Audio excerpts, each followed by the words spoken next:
the passing parade, we this time take the true stories of two small and unimportant things that changed our lives for all time. A children's seesaw and a pair of shoes. The seesaw, for example, stood in the year 1819 outside the window of a young doctor's office in Paris. And as the doctor listened one morning with his ear pressed against the chest of a patient who might have a fatal heart ailment, trying to hear the sound of the heartbeats clearly, he realized that in a moment he was going to have to smile cheerfully and then tell a lie to cover up his own ignorance. And in his mind, he was making up the old reassuring phrases. Perhaps nothing very serious. We'll prescribe some nice, comforting medicine, a couple of pills before each meal. Don't run up and down stairs, and above all, don't worry. Come back next Wednesday, and we'll check up again. And you just take things easy and get plenty of rest.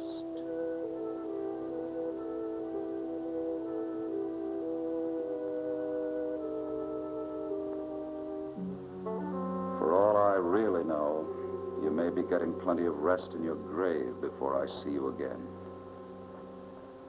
Every good doctor goes through hours of mental suffering when he realizes that all his learning, all his years of study are useless. For this was the problem that was unsolved by any textbook of 100 years ago. With your unaided ear, you simply could not hear a heart clearly enough to learn all of the truth. And it was at this instant that nature was about to use a child's toy to reveal a great secret. But the young doctor at first missed that clue. He shut the sound out and turned his back.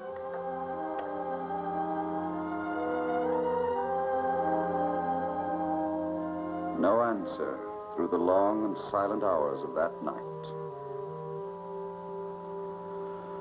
Forget it. You understand it no better than those children who play all day in the park. Healthy, noisy kids, pounding on a seesaw and hearing the sounds at the other end. Yes, as the human heart pounds while it gives us life. Anything might do it. The heart beating at one end and you listening at the other. Yes, the heart beating at one end and you listening at the other.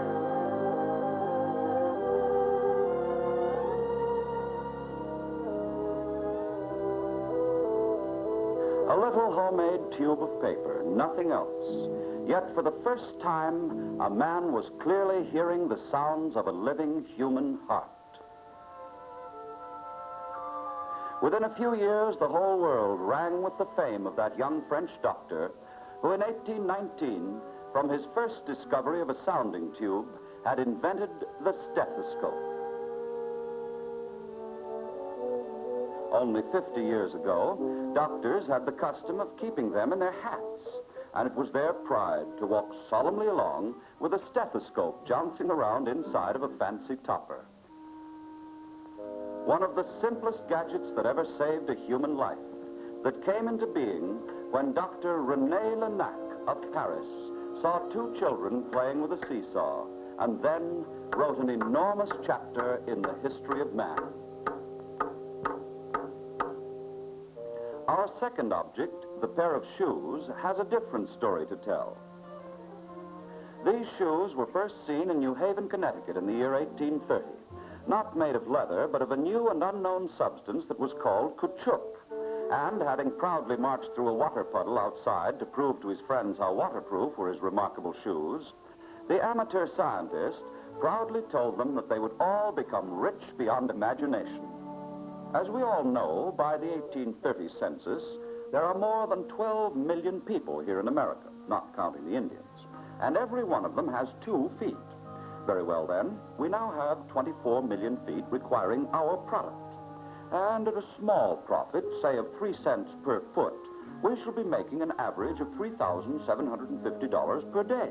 And as his marvelous invention dried out by the warm fire, a peculiar change was taking place. The shoes were growing shiny, but the homemade inventor went blithely on. Of course, when my wife Clary and I are rich, we will try not to be spoiled by it. Perhaps a little larger house, a carriage or two, and you shall always be welcome to visit us at our country place during the summers. And as he spoke, the neighbors were watching something behind him, for an unpleasant odor was filling the room. And only then did the Yankee scientist read the truth on their faces, turn, look down, and realize that the waterproof shoes had collapsed into an unrecognizable puddle. A young man had made a total fool of himself over a discovery that would one day nearly break his heart.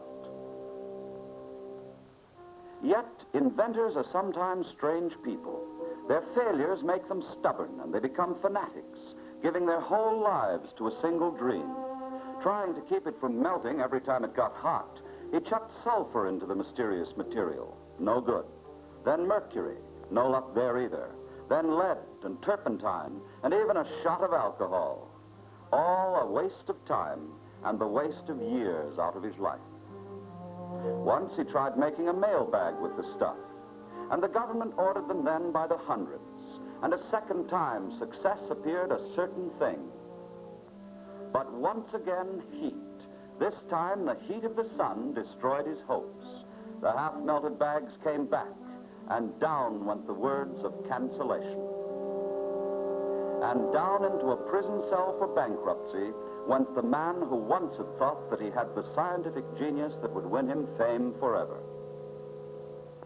Yet even when he was released from jail and faced the scorn of those who now thought him crazy, he found he still could not give up. And it was this moment that destiny chose at last to bring him one of the supreme accidents of all time. No one remembers her name today, merely a curious neighbor over to borrow a cup of flour. With a kind of shame to be caught with this material that had made his name the scandal of the town, he hid it from the visitor's eye. Like a guilty boy, he stood there, knowing that in the oven his old enemy heat was busily destroying him again. And that casual visitor, no more aware than any of them that a miracle was now taking place in that room, serenely went away.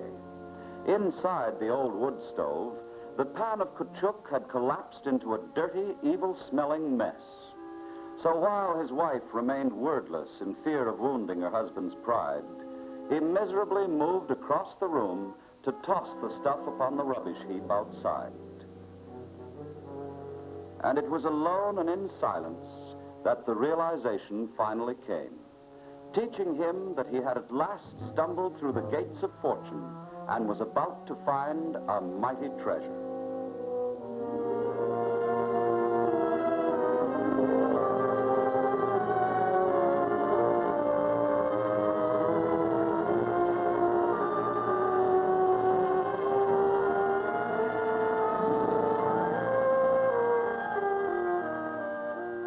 Yes, of course, that material is familiar to us now as apple pie and automobiles, and the man who made it famous was named Charles Goodyear. The word caoutchouc, which sounded like a sneeze, went out of fashion when someone found that a wad of the stuff could be used to rub out pencil marks. So ever since that time, we have called it rubber. Goodyear had to discover the process of vulcanization before rubber could become so valuable to man. It took him 2 years to find out how hot that oven had been, but when he did, his troubles were over at last. Without that discovery, we would be unable to fight the war today, since our world is one that runs on rubber wheels.